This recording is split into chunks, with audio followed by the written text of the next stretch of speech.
बहुत दिनों की बात है। सत्येंद्र चौधरी जमींदार का लड़का बीए पास करके घर लौटा तो उसकी मां बोली, लड़की साक्षात लक्ष्मी है।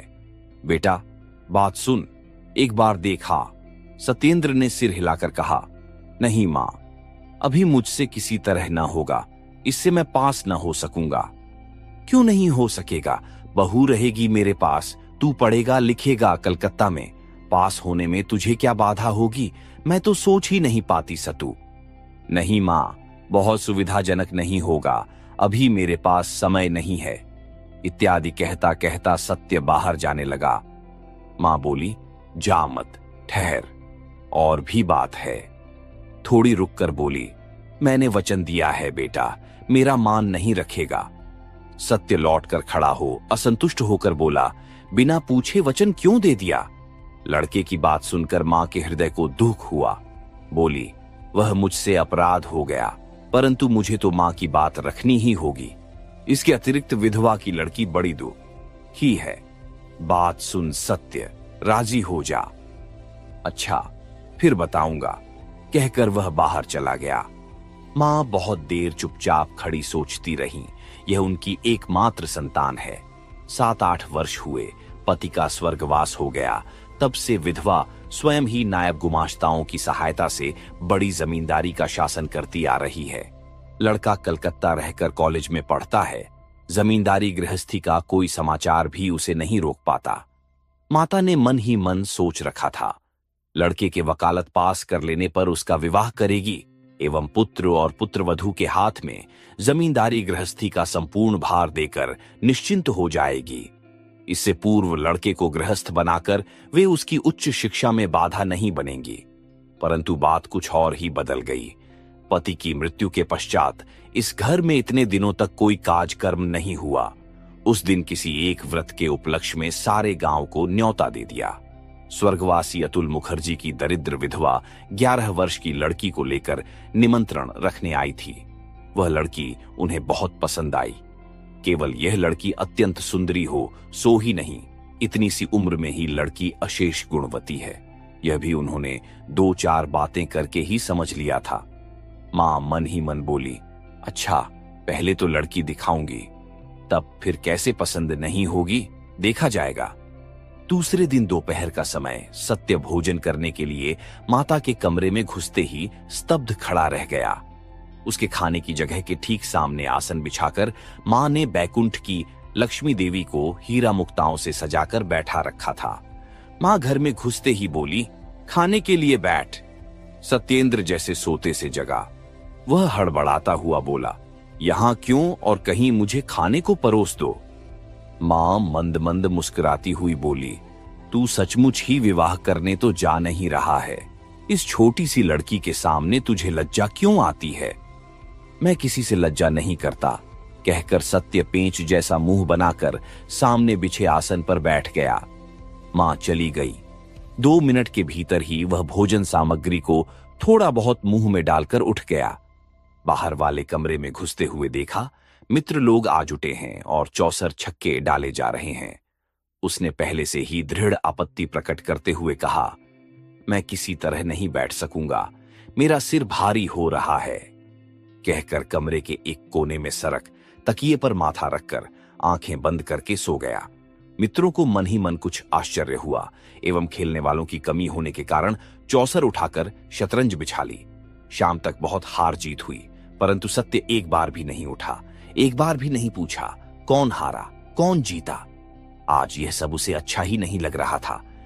मित्रों के चले जाने पर वह मकान के अंदर पहुंचकर सीधा अपने ही कमरे को जा रहा था। रसोई घर के बरामदे में से मां ने पूछा, इस समय सोने जा रहा है रे? सोने नहीं, पढ़ने जा रहा हूं। MA की पढ़ाई सरल नहीं है ना, समय नष्ट करने से कैसे चलेगा? कहकर वह गूढ़ संकेत कर धम धम करता हुआ ऊपर चढ़ गया। आधा घंटा बीत गया, उसने एक पंक्ति भी नहीं पढ़ी। टेबल के ऊपर पुस्तक खुली पड़ी थी। कुर्सी को हिलाता हुआ ऊपर की ओर मुंह किए वह छत की कड़ियों को गिन रहा था। तभी अचानक ध्यान भंग हो गया। उसने कान खड़े करते हुए सुना, झम। फिर थोड़ी देर बाद झमझम। सत्य ने सीधे उठकर बैठते हुए देखा। वहीं सिर से पांव तक गहने पहने हुए लक्ष्मी देवी जैसी लड़की धीरे धीरे पास आकर खड़ी हो गई। सत्य टकटकी लगाए देखता रहा। लड़की ने कोमल कंठ में कहा, मां ने आपकी राय पूछी है। सत्य ने क्षण भर मौन रहकर प्रश्न किया, किसकी मां? लड़की ने कहा, मेरी मां। सत्य उसी समय प्रत्युत्तर नहीं ढूंढ सका। क्षण भर बाद बोला, मेरी मां से पूछते ही पता चल जाएगा।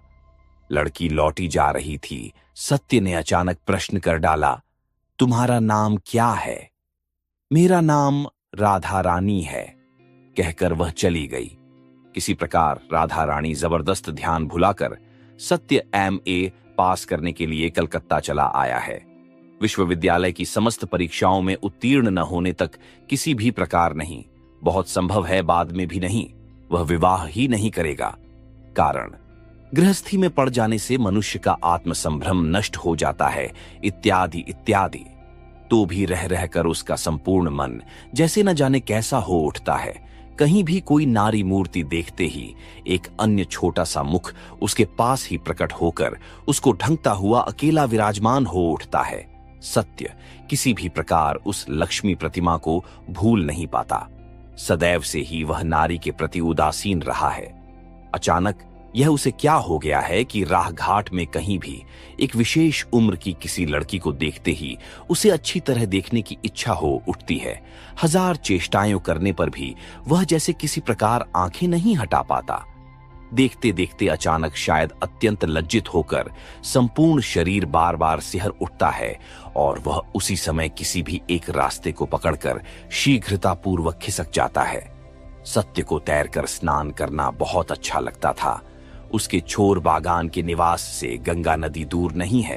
प्रायः ही वह जगन्नाथ घाट पर स्नान करने के लिए आता। आज पूर्णिमा है। घाट पर खूब भीड़ हो गई है।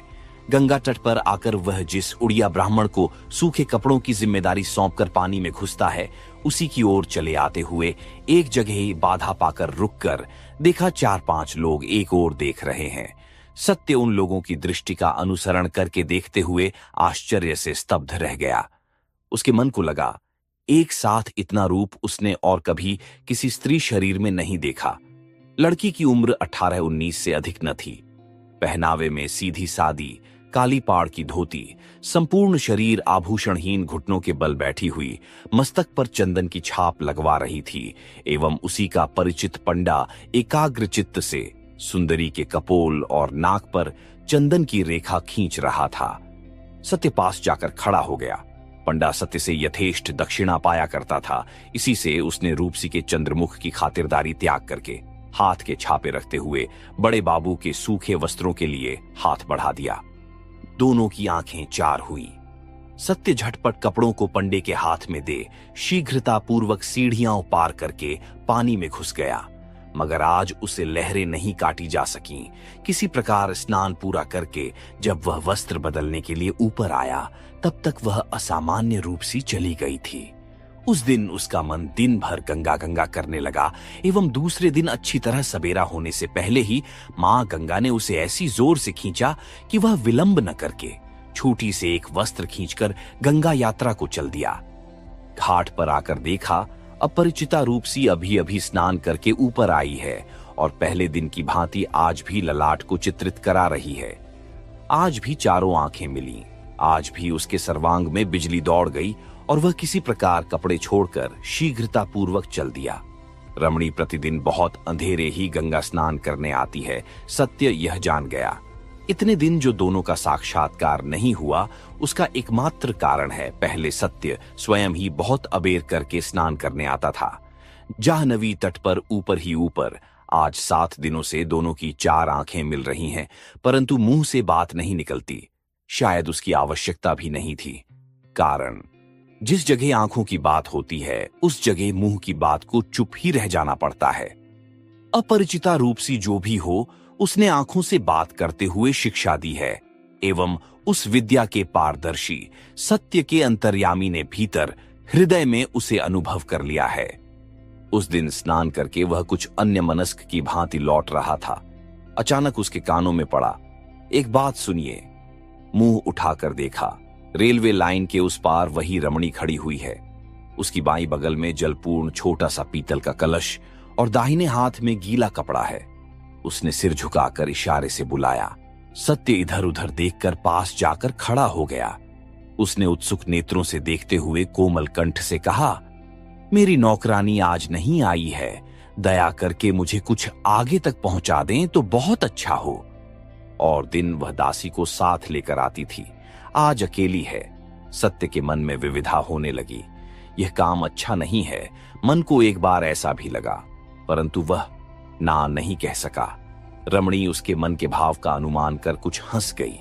इस हंसी को जो हंसना जानता है, उसके लिए संसार में कुछ भी अप्राप्य नहीं है।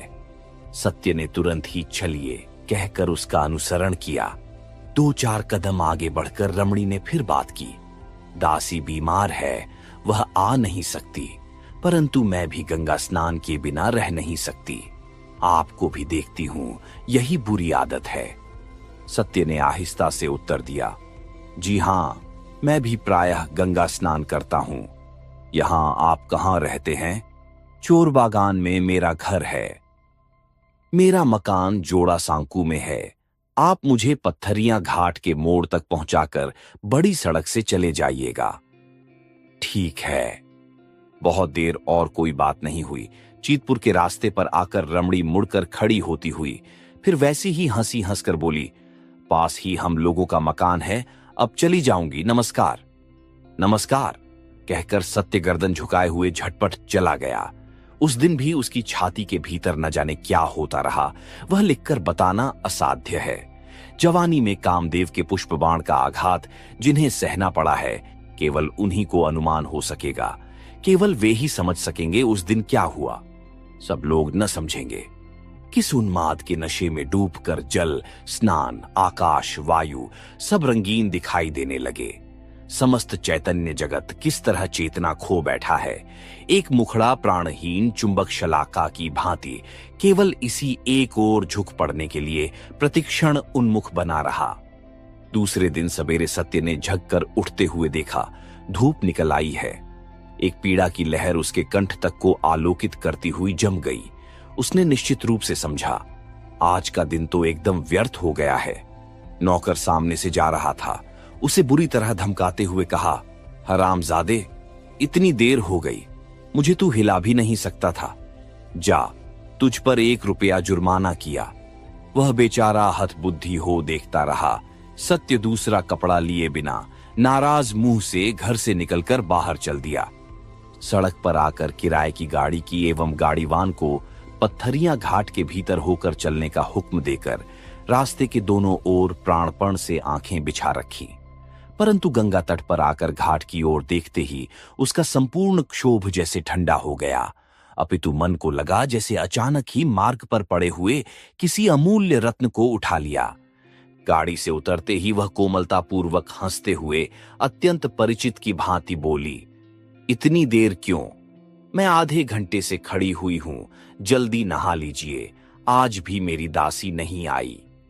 1 मिनट सब्र कीजिए, कहकर सत्य शीघ्रता पूर्वक जल में जा घुसा। तैरना उसका न जाने कहां गया। वह किसी प्रकार शरीर को 2-3 डुबकी देकर लौट आया और बोला, मेरी गाड़ी कहां गई? रमणी ने कहा, मैंने उसे भाड़ा देकर विदा कर दिया। आपने भाड़ा दिया? दे ही दिया। चलिए, कहकर फिर एक भुवन मोहिनी हंसी हंसकर वह आगे बढ़ चली। सत्य एकदम मर गया कि चाहे यह निरीहता हो, चाहे अनभिज्ञता हो, एक बार में ही संदेह हो जाता है ये सब क्या है। रास्ते में चलते चलते रमणी ने कहा, कहां घर बताया था? चोर बागान में? सत्य ने कहा, हां। वहां क्या केवल चोर ही रहते हैं? सत्य ने चकित होकर कहा, क्यों? आप तो उन चोरों के राजा हैं। कहकर रमणी तनिक गर्दन घुमाकर कटाक्षपूर्वक हंसती हुई फिर चुपचाप हंस की चाल से चलने लगी। आज बगल का घट अपेक्षाकृत बड़ा था। भीतर गंगाजल छलाछल छलाछल शब्द से, अर्थात ओरे मुग्ध अंधे युवक, सावधान, यह सब धोखा है, सब ठगी है, कहकर उछल उछल कर बार बार व्यंग्य तिरस्कार करने लगा। मोड़ के पास आने पर सत्य ने संकोच पूर्वक कहा, गाड़ी भाड़ा तो। रमणी घूमकर खड़ी हो गई। अस्फुट कोमल कंठ से उत्तर दिया, यह तो आपने ही दिया है। सत्य ने इस इशारे को न समझकर पूछा, मैंने कैसे दिया? मेरे पास और है क्या जो दूंगी? जो था वह सभी तो तुमने चोरी डकैती से ले लिया। कहकर उसने आश्चर्य से मुंह फेर लिया, शायद अपनी उच्छ्वसित हंसी के वेग को जबरदस्ती रोकने लगी। इस अभिनय को सत्य देख नहीं पाया। इसी से इस चेहरी के प्रच्छन्न इंगित ने तीव्र तड़ित रेखा की भांति उसके संदेह के जाल को भीतर तक विदीर्ण करते हुए छाती के अंत स्थल तक प्रकाशित कर डाला। उसे क्षण भर को इच्छा हुई उन दोनों महावर लगे पांवों में लौट जाए, परंतु पलक मारते ही गंभीर लज्जा से उसका माथा इस तरह झुक गया कि वह एक बार प्रियतमा के मुंह की ओर आंख उठाकर देख भी नहीं सका। चुपचाप नीचा मुंह के धीरे धीरे चला गया। उसी फुटपाथ पर उसके आदेशानुसार दासी उसकी प्रतीक्षा कर रही थी। पास आकर बोली, अच्छा दीदी मणि, बाबू को इस तरह क्यों नचाती फिरती हो? कहती हूं कुछ है भी या नहीं? 2 पैसा खींच सकोगी ना? रमणी हंसकर बोली, सो नहीं जानती, परंतु बेवकूफ लोगों की नाक में रस्सी डालकर घुमाने में मुझे अच्छा लगता है।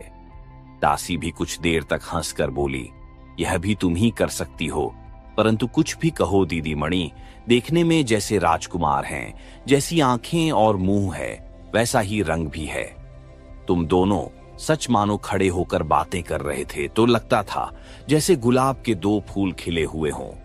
रमणी मुंह बिचकाकर हंसती हुई बोली, अच्छा चल, पसंद आ गया हो तो, न हो तो तू ही ले लेना। दासी भी हारने वाली नहीं थी। उसने जवाब दिया, नहीं दीदी मणि, वह वस्तु प्राण रहते अन्य किसी को नहीं दे सकोगी, यह कहे देती हूं।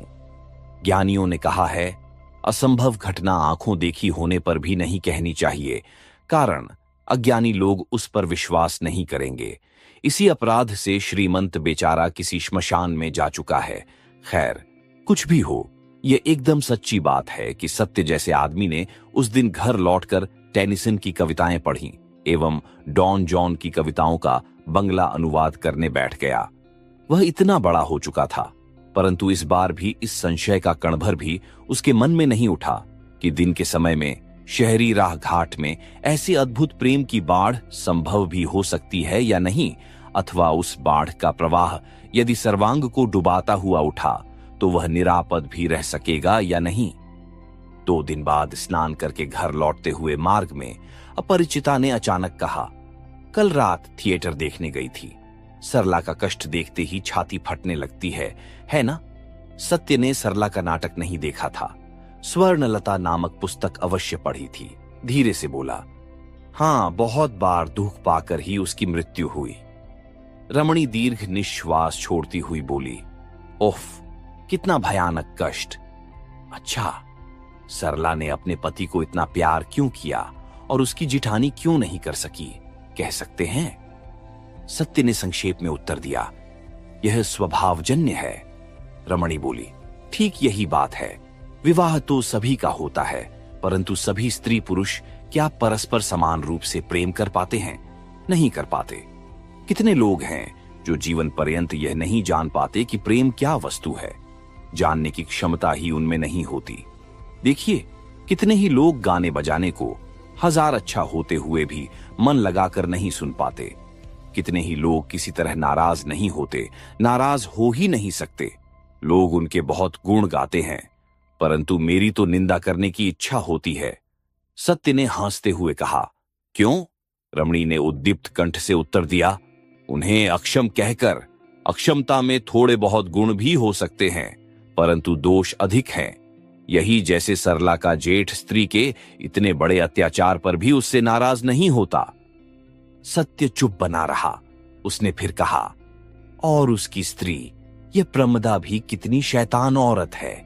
मैं होती तो राक्षसी का गला दबा देती। सत्य ने हंसते हुए कहा, होती किस तरह? प्रमदा नामक सचमुच कोई स्त्री तो थी नहीं, केवल कवि की कल्पना। रमणी बीच में ही रोककर बोली, तो ऐसी कल्पना की ही क्यों गई?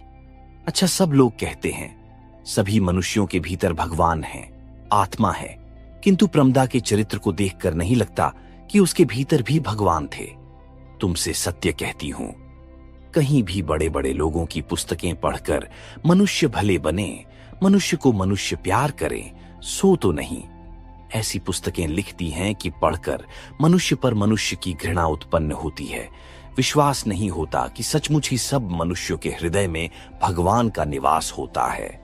सत्य ने चकित होकर उसके मुंह की ओर देखते हुए कहा, तुम शायद बहुत पुस्तकें पढ़ती हो।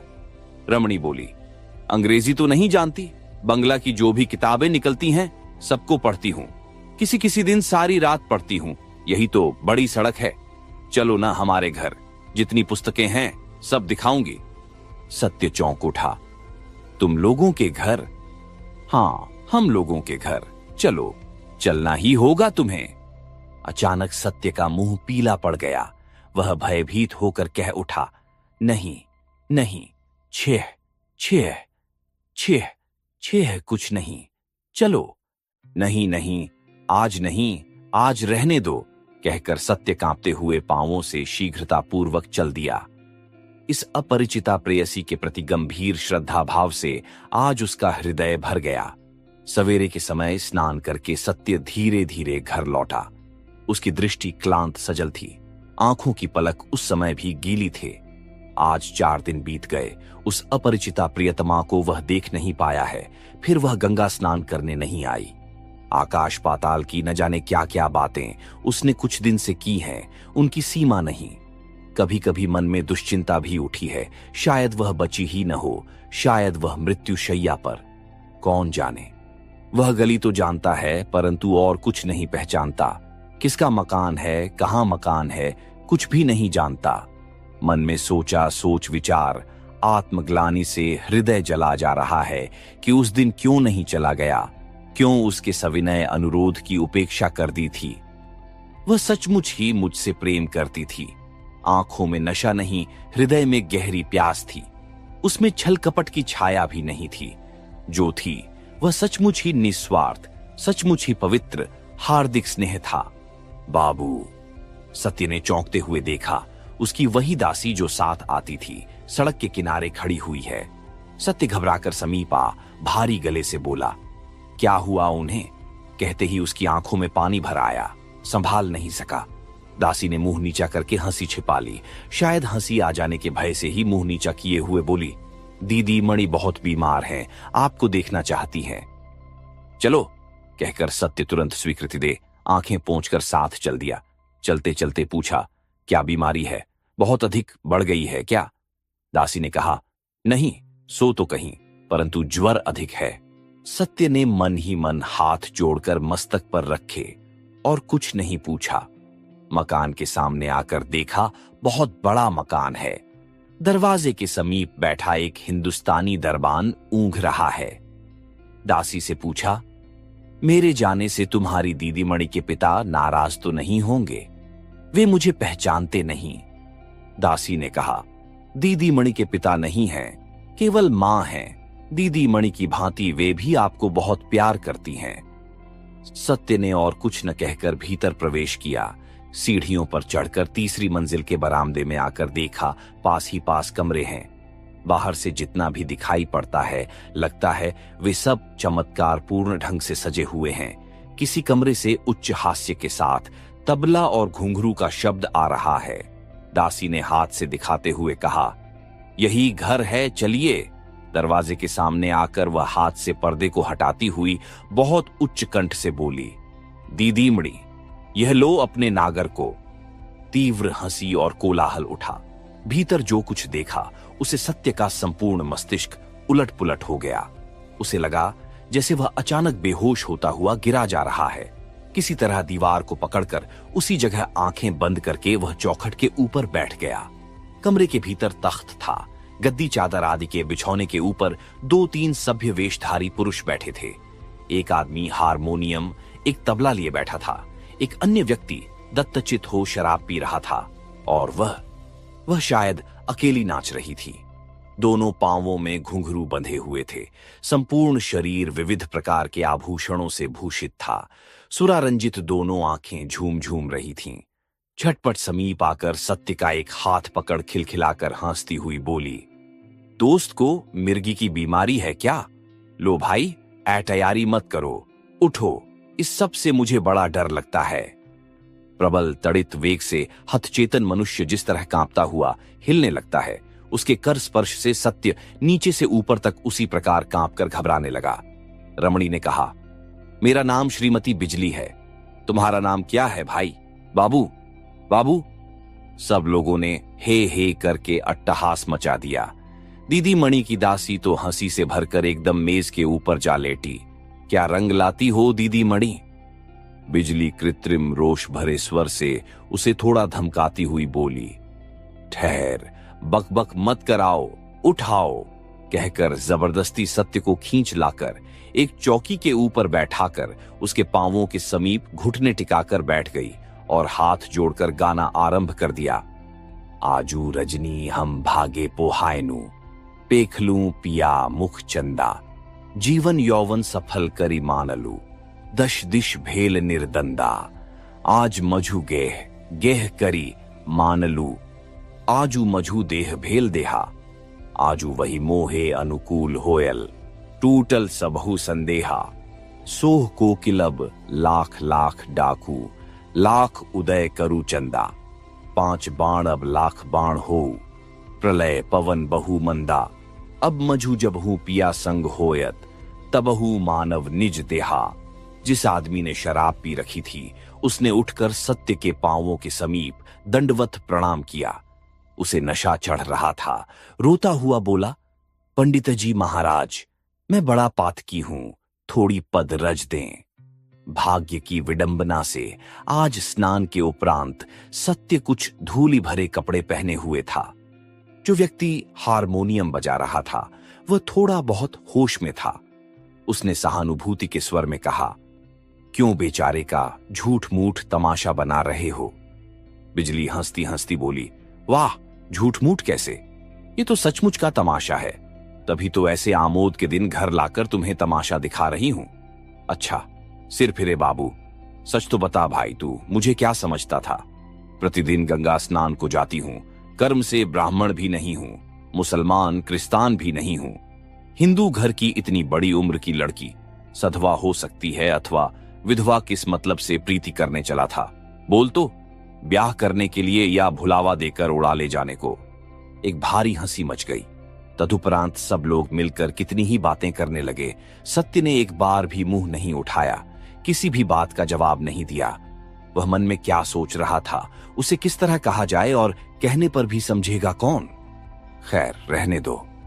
बिजली अचानक चकित होकर उठ खड़ी होती हुई बोली, वाह, मैं भी खूब हूं। ओ श्यामा, जल्दी आ, बाबू के लिए खाना ले आ, स्नान करके आए हैं। वाह, मैं केवल तमाशा ही कर रही हूं। कहते कहते उसका थोड़ी देर पहले का व्यंग्य विद्रूप से जलता कंठ स्वर अकृत्रिम स्नेह के अनुपात से सचमुच ही ठंडा हो गया।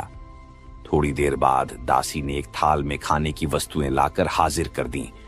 बिजली अपने हाथ में थाल लेकर फिर घुटने नवाकर बैठती हुई बोली, मुंह उठाओ, खाओ। अब तक सत्य अपनी संपूर्ण शक्ति को एकत्र कर स्वयं को संभाले हुए था। इस बार मुंह उठाकर शांत भाव से बोला, मैं नहीं खाऊंगा। क्यों? जाती चली जाएगी, मैं क्या भंगिन या चमारिन? हां। सत्य ने उसी भांति शांत कंठ से कहा, वह होती तो खा लेता, आप जो कुछ हैं ठीक हैं। बिजली खिलखिलाकर हंसती हुई बोली, हाय, बाबू भी छुरी छुरा चलाना जानते हैं, देख रही हूं। कहकर फिर हंसी, परंतु वह केवल शब्द मात्र था, हंसी नहीं थी। इसी से और कोई उस हंसी में योग नहीं दे पाया। सत्य ने कहा, मेरा नाम सत्य है, बाबू नहीं। मैंने छुरी छुरा चलाना कभी नहीं सीखा, परंतु अपनी भूल पहचान कर उसे सुधारना सीखा है। बिजली अचानक न जाने क्या बात कहने जा रही थी, परंतु उसे दबाकर बोली, मेरा छुआ नहीं खाओगे? नहीं। बिजली उठ खड़ी हुई। उसके परिहास के स्वर में इस बार तीव्रता मिली हुई थी। जोर देकर बोली, खाओगे? मैं कहे देती हूं तुमसे, आज न सही, कल, अन्यथा तुम 2 दिन बाद खाओगे। सत्य गर्दन हिलाकर बोला, देखो, भूल सभी से होती है। मेरी भूल कितनी बड़ी थी उस सबको खूब समझ गया हूं। आपसे भी भूल हो रही है। आज नहीं, कल नहीं, 2 दिन बाद नहीं, इस जन्म में नहीं, आगामी जन्म में भी नहीं, किसी भी समय आपका छुआ नहीं खाऊंगा। आज्ञा दीजिए, मैं जाऊं। आपके निश्वास से मेरा रक्त सूखा जा रहा है। उसके मुंह पर गंभीर घृणा की ऐसी सुस्पष्ट छाया पड़ी कि वह शराबी की आंखों से भी नहीं छुप सकी। उसने सिर हिलाकर कहा, बिजली बीबी, अर्सिकेशु रसस्य निवेदन, जाने दो, जाने दो, सवेरे सवेरे ही इसने सारा मजा मिट्टी कर दिया। बिजली ने जवाब नहीं दिया। स्तंभित होकर सत्य के मुंह की ओर देखती हुई खड़ी रही। वास्तव में उससे भयानक भूल हो गई थी। वह तो कल्पना भी नहीं कर सकती थी कि ऐसा मुंहजोर व्यक्ति इस तरह भी बोल सकेगा।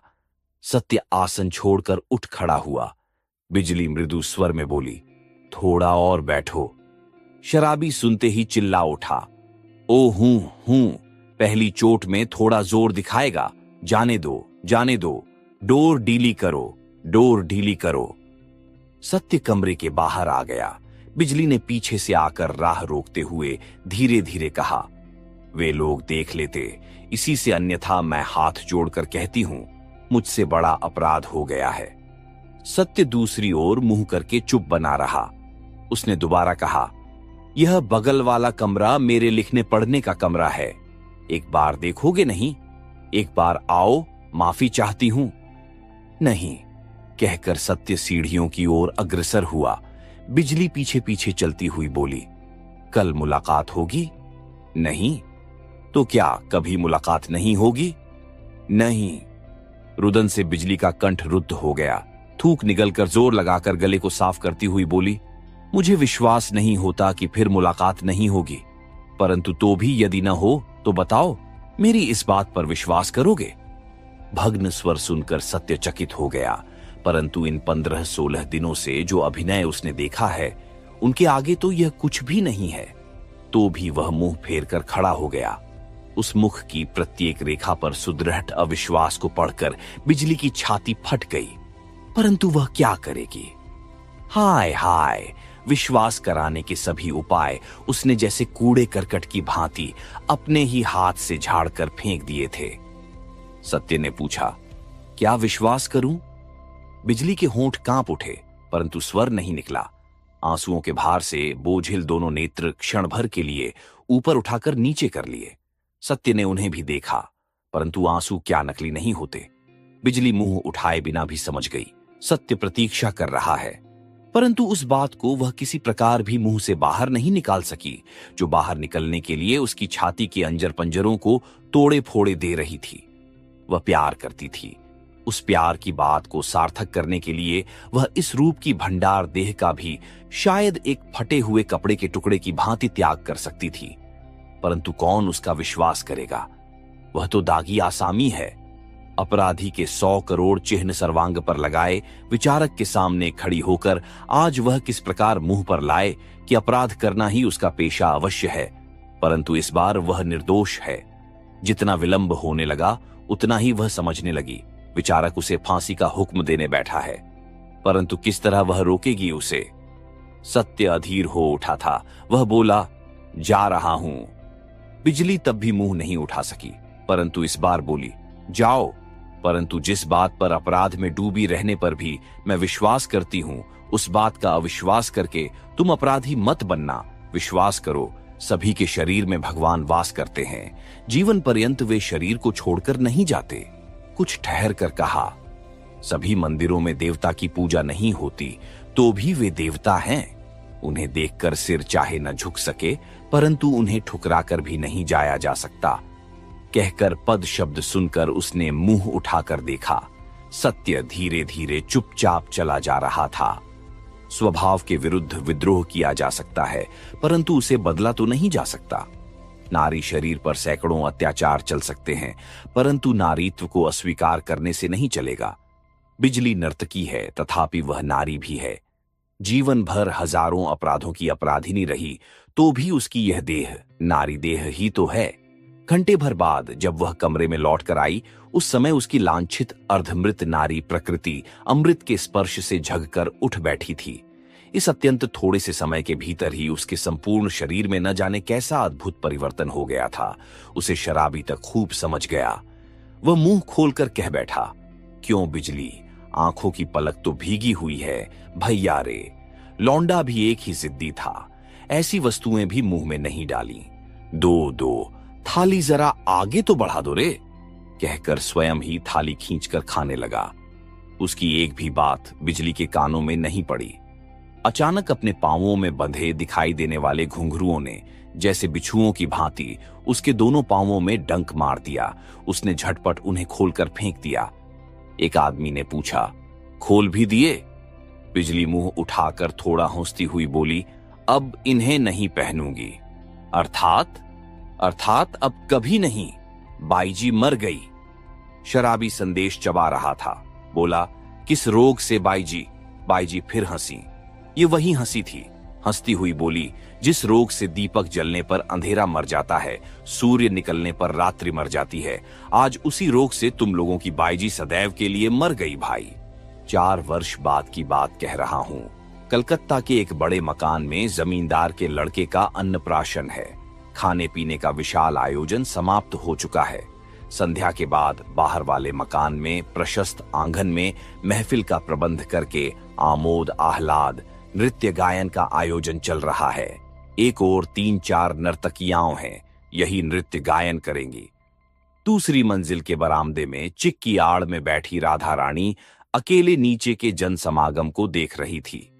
निमंत्रिता महिलाओं का अभी शुभागमन नहीं हुआ था। चुपचाप पीछे से आकर सत्येंद्र ने कहा, इतना मन लगाकर क्या देख रही हो, बताओ तो। राधा रानी अपने स्वामी की ओर मुड़कर देखती हुई मुस्कुराकर बोली, जिसे सब लोग देखने आए हैं, बाईजी की साज सज्जा, परंतु अचानक तुम यहां।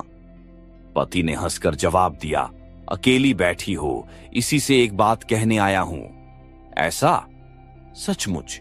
अच्छा देख रही हो तो बताओ तो, उनमें सबकी अपेक्षा तुम्हें कौन सी अधिक पसंद है? इधर वाली, कहकर राधा रानी ने उंगली उठाकर जो स्त्री सबसे पीछे अत्यंत सीधी सादी पोशाक पहने बैठी थी उसे दिखा दिया। पति ने कहा, वह तो अत्यंत रुग्ण है। सो भले ही हो, यही सबसे अधिक सुंदरी है, परंतु बेचारी गरीब है, शरीर में गहने वहने इन सब की भांति नहीं है। सत्येंद्र गर्दन हिलाकर बोला, यह होगा, परंतु इन सब की मजदूरी कितनी है जानती हो? नहीं।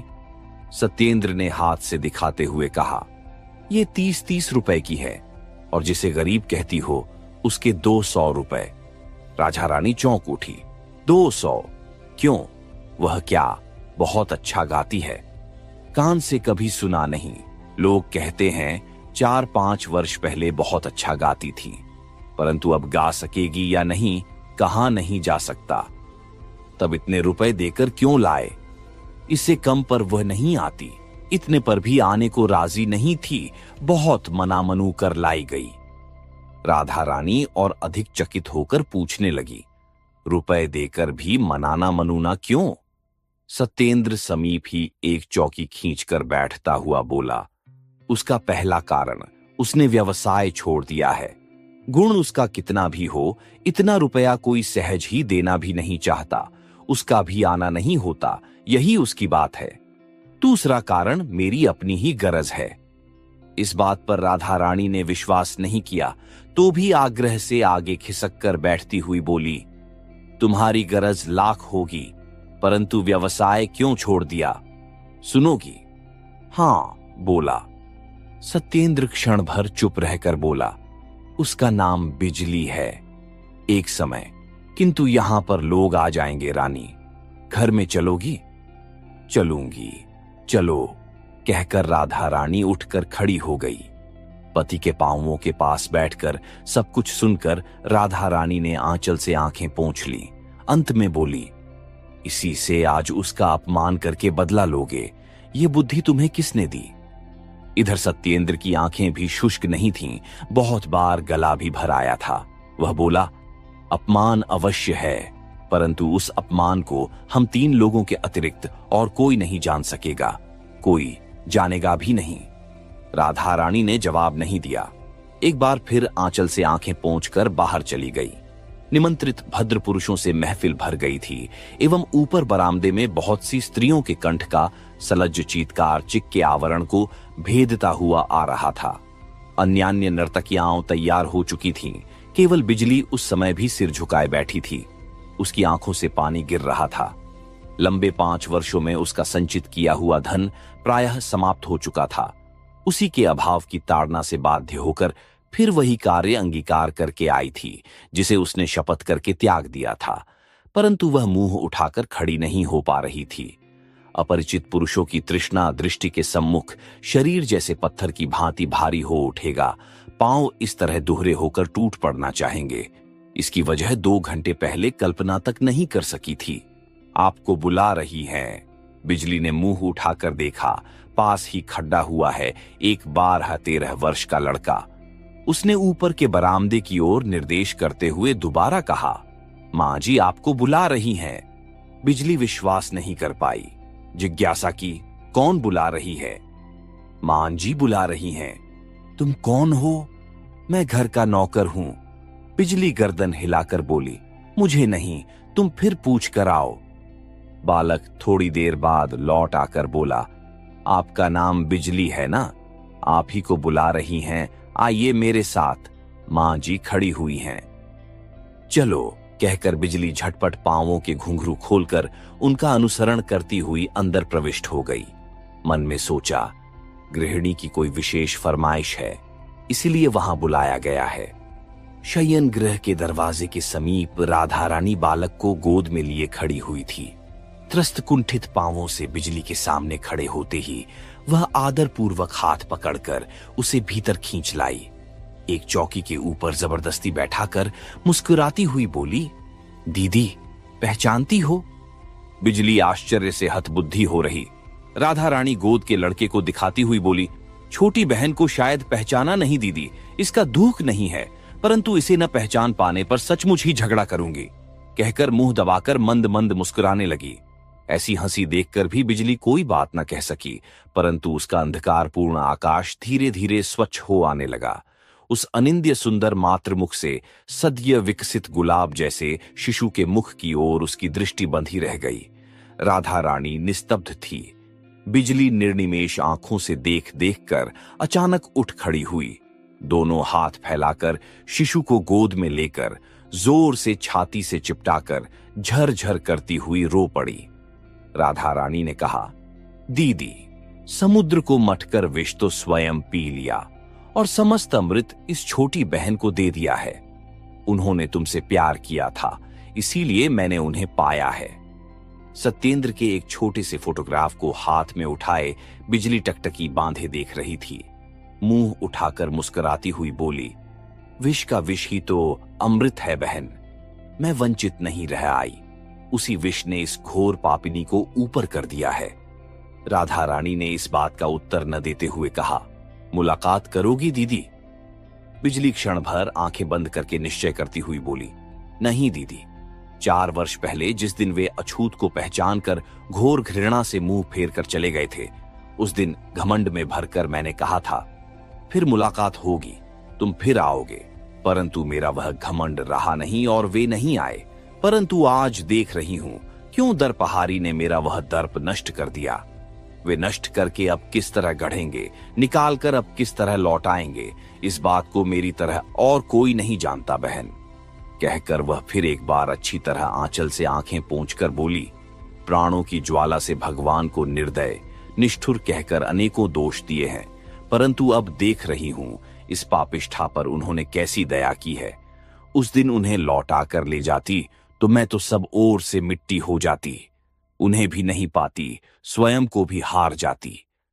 रुदन से राधा रानी का गला अवरुद्ध हो गया था। वह कुछ भी नहीं बोल पा रही थी।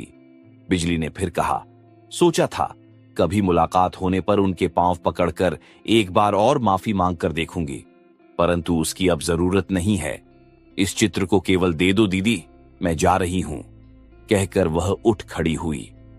राधा रानी ने भारी स्वर से पूछा, फिर कब भेंट होगी दीदी? भेंट अब नहीं होगी बहन। मेरा एक छोटा सा मकान है, उसे बेचकर जितनी जल्दी हो सकेगा चली आऊंगी। अच्छी बात है, बता सकती हो बहन, उन्होंने क्यों अचानक इतने दिनों बाद मुझे स्मरण किया? जब उनका आदमी मुझे बुलाने गया था तब तो कोई एक झूठा नाम बताया था। लज्जा से राधा रानी का मुंह लाल हो उठा। वह नीचा मुंह किए चुप रह गई। बिजली क्षण भर सोचकर बोली, समझ गई, शायद मेरा अपमान करने के लिए ही ना। नहीं, इसके अतिरिक्त इतनी चेष्टा करके मुझे बुलवाने का तो कोई अन्य कारण दिखाई नहीं देता। राधा रानी का मस्तक और भी झुक गया। बिजली हंसकर बोली, तुम क्यों लजाती हो बहन, तो भी उनसे भूल हो गई। उनके चरणों में मेरा शतकोटि प्रणाम कहकर बता देना, यह नहीं हो सकता। मेरा अपना अब कुछ नहीं है। अपमान करने पर संपूर्ण पाप उन्हीं के शरीर से लगेगा। नमस्कार दीदी। नमस्कार बहन। आयु में बहुत बड़ी होने पर भी तुम्हें आशीर्वाद देने का अधिकार तो मुझे नहीं है। मैं तन मन से प्रार्थना करती हूँ बहन, तुम्हारे हाथ का नोया अक्षय बना रहे। जा रही हूँ।